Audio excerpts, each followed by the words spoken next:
हरे कृष्णा। मैं हूं अनुज शर्मा और आज मैं जयपुर हूं और जयपुर में अक्षय पात्र में गुप्त वृंदावन धाम में मेरी मुलाकात जो है वो कृष्णपाद जी से हुई। कृष्णपाद जी से मैं वो सवाल पूछूंगा जो आपके मन में कभी भी आ सकते हैं और आपको उन प्रश्नों के उत्तर चाहिए तो बड़े ध्यान से सुनिएगा इस वार्ता को। तो कृष्णपाद जी, स्वागत है आपका हरे कृष्ण। आप ही के स्टूडियो में। सब भगवान कृष्ण का आप ही बोलते हैं, सब ठाकुर का है, तो हम तो बस निमित्त मात्र बन रहे हैं। जी कृष्णपाद जी, पहले तो ये बताइए, मैं 3 दिन जयपुर रहा, आपके साथ भ्रमण किया जी जयपुर में। जी। हम लाडली जी के यहाँ गए, हम गोविंद देव जी गए, गोपीनाथ जी गए, गौशाला गए और अक्षय पात्र में हमने सबसे ज़्यादा समय बिताया। आपने जब पहली बार बोला था कि गुप्त वृंदावन धाम आना है, तो ये शब्द बड़ा अट्रैक्ट किया था मुझे कि वृंदावन धाम तो सबने सुना है, लेकिन गुप्त वृंदावन धाम ये क्या है? बिल्कुल। तो जब भगवान जी, भगवान कृष्ण ब्रजधाम में लीलाएं की, तो उन लीलाओं के बाद जो उनके बड़ पोते हुए राजा वज्रनाभ, तो उनका मन था कि ब्रज को पुनर्स्थापित किया जाए। तो इनके बिल्कुल गहराई में कैसे, कौन कौन से भगवान की क्या लीलाएं, हम अगले एपिसोड में जानेंगे। आज मैं ब्रीफ में आता हूँ गुप्त वृंदावन धाम पर। तो गोविंद देव जी, गोपीनाथ जी, मदन मोहन जी, राधा दामोदर, मतलब वृंदावन में इनके बहुत बड़े बड़े मंदिर थे। लेकिन जब औरंगजेब ने देखा कि इतने बड़े मंदिर हैं और आगरा से वो मसाल वृंदावन के मंदिरों की दिखती थी, वो जो दीपक था, तो उसको घृणा हुई, ईर्ष्या हुई, तो मंदिरों को तोड़ा। तो गोस्वामी जो वृंदावन के जो सबसे पुराने विग्रह हैं, मदन मोहन जी, गोविंद देव जी, गोपीनाथ जी, इनको जयपुर लेकर आ गए। जयपुर के राजा भगवान कृष्ण के भक्त थे, तो जयपुर जब लेके आ गए तो यहाँ पर गोविंद देव जी का बहुत ही भव्य मंदिर, उनका सिटी पैलेस में उनको घर दिया राजा ने, गोपीनाथ जी, मदन मोहन जी, सबको। तो मान लीजिए कि भगवान स्वयं अपने वृंदावन धाम से यहाँ आ गए, तो इसलिए इसको कहा जाता है गुप्त वृंदावन धाम। जयपुर को ये लोग जानते नहीं है, तो लोगों को पता चलना चाहिए। इसलिए श्रीला प्रभुपाद की भी यही इच्छा थी कि वृंदावन धाम में जो हरे कृष्णा इस्कॉन मंदिर जो प्रभुपाद ने बनवाया, वैसा ही मंदिर जयपुर में भी बने। तो ये जो जगतपुरा में हरे कृष्णा मार्ग पर, जिसको लोग जयपुर में मुख्यतः अक्षय पात्र के नाम से जानते हैं, इस जगह का, पूरी जगह का नाम है गुप्त वृंदावन धाम, जिसके पीछे हमारा उद्देश्य है कि पूरे जयपुर में जितने भी भगवान कृष्ण के मंदिर हैं वहां लोग जाएं। और यहाँ पर एक यूनिक मंदिर बन रहा है जो है कृष्ण बलराम मंदिर गुप्त वृंदावन धाम में, जिसमें मुख्य जो गर्भगृह में बीच में कृष्ण बलराम रहेंगे, उनके साइड में नित्यानंद प्रभु, गौरांग महाप्रभु रहेंगे, फिर राधा श्याम सुंदर रहेंगे। तो इस तरह से इस जयपुर को कहा जाता है गुप्त वृंदावन धाम। मतलब वृंदावन इस्कॉन की तरह ये मंदिर का निर्माण बिल्कुल हुआ। बिल्कुल। और मैंने सुना है कि राजस्थान का सबसे बड़ा मंदिर होगा। बिल्कुल, ये राजस्थान का सबसे बड़ा मंदिर रहेगा, जहाँ पर कम से कम 2-2,500 भक्त एक साथ भगवान के दर्शन कर पाएंगे, भगवान के आनंद के लिए नृत्य कर पाएंगे। तो और भी इसकी जो भव्यता है, उसकी कोई कल्पना नहीं कर सकते हम।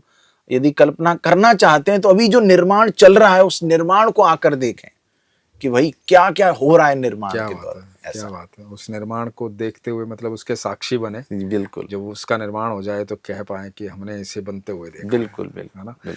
एक चीज मुझे बड़ी अच्छी लगी यहाँ आकर के, आपने मुझे निमंत्रण दिया, पहले तो आपका धन्यवाद। आपका बहुत धन्यवाद। निमंत्रण तो हम सबको देते हैं, लेकिन आपने स्वीकार किया, सहर्ष स्वीकार किया, और बड़ी सहजता से, और बिल्कुल ऐसा लगा ही नहीं कि इतनी आपकी फैन फॉलोइंग है, सब है। तो मुझे बड़ी सहजता से आपने एक मित्र की तरह आपने मुझे ट्रीट किया, तो मुझे वो सबसे अच्छा लगा। मुझे I was very comfortable with you. ने सेम सेम फीलिंग आपके लिए मेरे मन में है। मुझे एक चीज जो लगी ना, जो मुझे, मेरा जो भाव है, तो मैंने जयपुर इससे पहले कभी इस तरीके से देखा नहीं था, मतलब एक बार आया था 5-6 घंटे के लिए। तो अब जो जयपुर आया और जयपुर को देखा, तो जैसा आपने कहा था गुप्त वृंदावन धाम, तो इस यात्रा ने इस बात को सत्यापित कर दिया कि ये गुप्त वृंदावन धाम ही है। बिल्कुल। क्योंकि आजकल वृंदावन बहुत लोग जा रहे हैं, लाखों लोगों की भीड़ है वहाँ पर, हर कुंज गली में हजारों लोग भरे पड़े हैं, भरे पड़े, लाइनें लगी पड़ी हैं। तो और भगवान से मिलने सब जा रहे हैं। मुझे ऐसा लगता है मेरे ठाकुर के विचारों से कि ठाकुर जी यहाँ आए क्यों, ऐसा मेरा भाव है। हाँ बिल्कुल, कि ठाकुर तो वृंदावन में बिल्कुल मौज में थे, आराम से रह रहे थे। अब ठाकुर जी को तो सब पता है, भूत भविष्य वर्तमान। तो ठाकुर जी को पता था कि आने वाले समय में वृंदावन में बहुत भीड़ होने वाली है, बहुत पब्लिक आएगी मुझसे मिलने। तो एक ऑफिशियल जगह बनाता हूँ जहाँ मैं कम लोगों से मिलूंगा, खास लोगों से मिलूंगा। बिल्कुल। तो इसलिए ठाकुर जी आ गए जयपुर। तो मुझे लगता है कि जयपुर वो जगह है जहाँ ठाकुर जी बड़े खास लोगों से मिलते हैं। बिल्कुल बिल्कुल, इसमें कोई वो नहीं है। और मुख्यतः से यदि कोई व्यक्ति ये जानना चाहे कि गुप्त वृंदावन धाम जयपुर हम जाएं तो कहाँ कहाँ जाएं, हाँ, तो एक ब्रीफ उनको शेड्यूल कि भाई कैसे आपको गुप्त वृंदावन धाम की यात्रा करनी है। बिल्कुल। तो आप यदि शहर में हैं, पहले शहर में जा रहे हैं, तो पहले आप गोविंद देव जी के दर्शन करिए। और गोविंद देव जी के पास ही लालडी जी का मंदिर है एक, रामगंज बड़ी चौपड़ के पास में ही, बहुत ही अद्भुत मंदिर है। वहाँ पर लालडी जी हैं, राधा रानी, भगवान कृष्ण, अष्ट सखियां हैं, और श्रीमती राधा रानी की जो बहन है अनंग मंजरी वो भी हैं, और उनके पीछे गंगा माता भी हैं। तो बहुत ही अद्भुत मंदिर है, वो विश्व में एकमात्र मंदिर, एकमात्र ऐसा मंदिर है।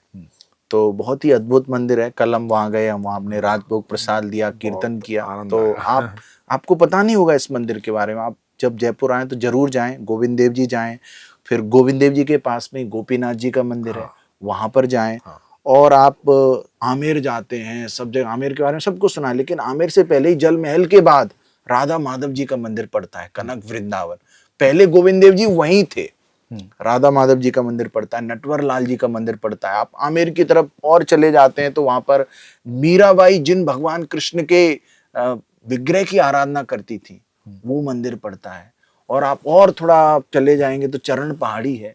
मतलब जयपुर में कम से कम 5-6 हजार भगवान कृष्ण के मंदिर हैं। तो 1-2 दिन पर्याप्त नहीं, लेकिन जो मुख्य मंदिर हैं वहां तो आपको जाना ही है। फिर आप चौड़ा रास्ता की तरफ आ जाएंगे तो विनोदी लाल जी का मंदिर है, राधा दामोदर मंदिर है जो श्री राजीव गोस्वामी वर्शिप करते थे, और विनोदी लाल जी की स्वयं लोकनाथ गोस्वामी वर्शिप करते थे। और थोड़ा चौड़ा रास्ता की तरफ जाएंगे तो मदन गोपाल जी का मंदिर है। वास्तव में वृंदावन से गोविंद देव जी, गोपीनाथ जी, मदन मोहन जी, राधा दामोदर, विनोदी लाल, ये सब विग्रह आए। तो लेकिन आज जो मदन मोहन जी का विग्रह है वो है करौली में। वो करौली कैसे गए ये हम अगले एपिसोड में बताएंगे। सभी विग्रहों की लीला। तो ये है गुप्त वृंदावन धाम, यदि मैं ब्रीफ में कहूं। और ये आप मालवीय नगर से आगे की ओर चलेंगे तो गुप्त वृंदावन धाम परिसर, जहां पर कृष्ण बलराम का अभी भी एक टेम्पल का सैंपल मान लीजिए, छोटा सैंपल है, बड़ा टेम्पल तो अभी बन रहा है, लेकिन जो कि राजस्थान का सबसे बड़ा मंदिर है। बहुत सुंदर अनुभूति। मैं तो 4 दिन से यहाँ हूँ, आज चौथा दिन है, और चारों दिन मैं भगवान के दर्शन कर रहा हूँ सुबह सुबह। और इतना अद्भुत लगता है वहाँ, नरसिंह भगवान के लिए सुबह सुबह हवन यज्ञ होता है। तो और ये जो रूप आप जयपुर का बता रहे हो ना, इस रूप से मुझे नहीं लगता कि काफ़ी लोग परिचित होंगे, क्योंकि जयपुर को लोग गुलाबी शहर के नाम से जानते हैं। पिंक सिटी है, गुलाबी शहर है। तो जयपुर और कई चीज़ों के लिए प्रसिद्ध है, लेकिन बहुत कम लोग जानते होंगे कि जयपुर मंदिरों का शहर है। मंदिरों का शहर, जयपुर सच में गुप्त वृंदावन धाम। बिल्कुल। और जहाँ पर भगवान है वहाँ पे गौ माता भी होनी चाहिए।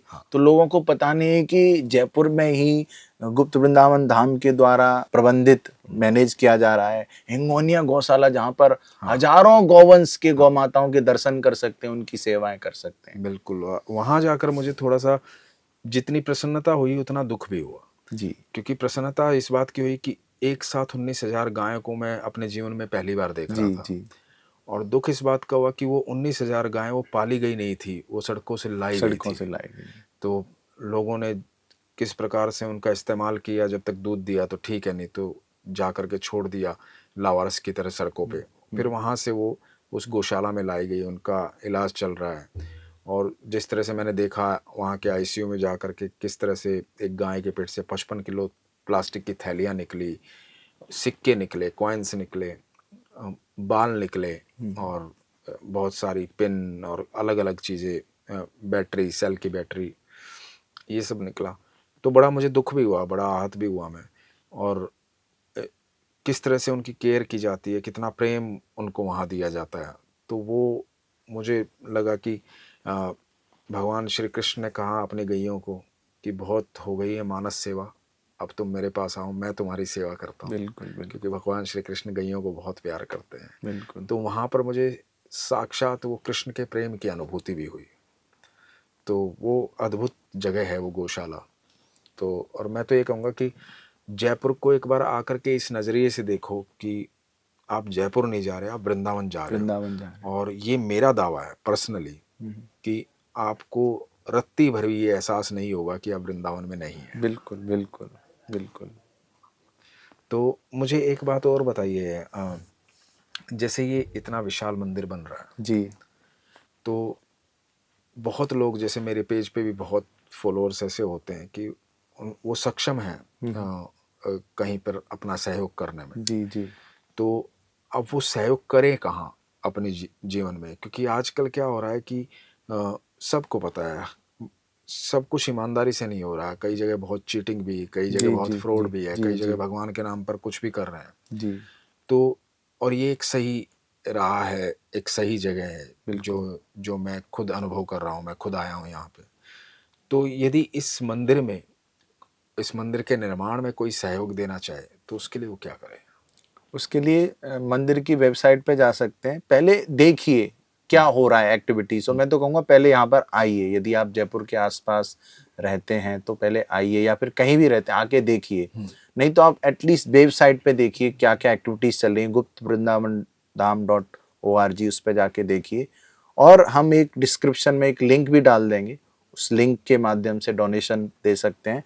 और इसमें हमने क्या किया, जैसे कि राम सेतु बना था एक एक सबके सहयोग से, ऐसे ही इसमें हमने एक स्क्वायर फीट सेवा लॉन्च की है। मतलब 1 स्क्वायर फीट मंदिर निर्माण की सेवा मात्र 1800 रुपए। और जो भी कम से कम 1 स्क्वायर फीट भी सेवा करते हैं उनके घर पर मंदिर की ओर से प्रसाद भी डिस्पैच किया जाता है भगवान की कृपा के रूप में। क्या बात है। तो कोई भी व्यक्ति जिसको जितना सामर्थ्य है उसके अनुसार वो सेवा कर सकता है। और एक बार जब मंदिर बन गया तो मंदिर निर्माण की सेवा तो मुश्किल है। मंदिर तो भगवान का जब बन जाएगा उसके बाद तो भगवान का घर है। हम अपना घर बनाने के लिए कितना दिमाग लगाते हैं, ये आर्किटेक्चर, वो ये इंटीरियर, ये चीज यहाँ पे आनी चाहिए, वो होना चाहिए। लेकिन भगवान का मंदिर बनाने का जो सौभाग्य है वो तो बहुत ही दुर्लभ लोगों को मिलता है। बिल्कुल बिल्कुल। तो मुझे बहुत आनंद आया कृष्णपाद जी यहाँ पर आकर के। मुझे मतलब 4 दिन में एक अलग दुनिया देखी है मैंने जयपुर में। और मुझे सबसे ज़्यादा आनंद आया जब मैं आपके यहाँ अक्षय पात्र की रसोई में गया। किस तरह से हाइजीन का ख्याल रखा जाता है। पहले सब्जियों को क्लोरीन से धोया जाता है, फिर नॉर्मल पानी से धोया जाता है, फिर उनको काटा जाता है, फिर बनाया जाता है। और आपने वो मशीन मुझे दिखाई जिसमें 40,000 रोटियाँ 1 घंटे में एक साथ तैयार होती हैं। और फिर जो बात अद्भुत है, जो मुझे बहुत दिल को छू गई, कि रोज़ाना करीबन 1,00,000 सवा लाख बच्चों के लिए यहाँ से भोजन जाता है। तो अन्नदान इतना बड़ा यहाँ से, और ये रोज़ाना का रूटीन है जी। तो ये बहुत अद्भुत बात है। तो मैं तो सबको ये कहूँगा कि जब आप जयपुर आएँ तो जयपुर घूमने तो आइए, जयपुर घूमने की जगह है, लेकिन उसमें से थोड़ा समय निकालिए उस जगह को देखने के लिए, जिसको देख करके आपको जीवन में बार बार ये हुड़क उठेगी, बार बार आपका मन करेगा कि आप जयपुर आए। क्योंकि आप जयपुर आकर के भगवान से नहीं मिले, यदि वो आनंद प्राप्त नहीं किया, आपने गुप्त वृंदावन धाम नहीं देखा, तो जयपुर आना आपका अधूरा रह जाएगा, निरर्थक हो जाएगा। तो आप आइए जयपुर और गुप्त वृंदावन धाम का आनंद लीजिए। हरे कृष्ण। हरे कृष्ण।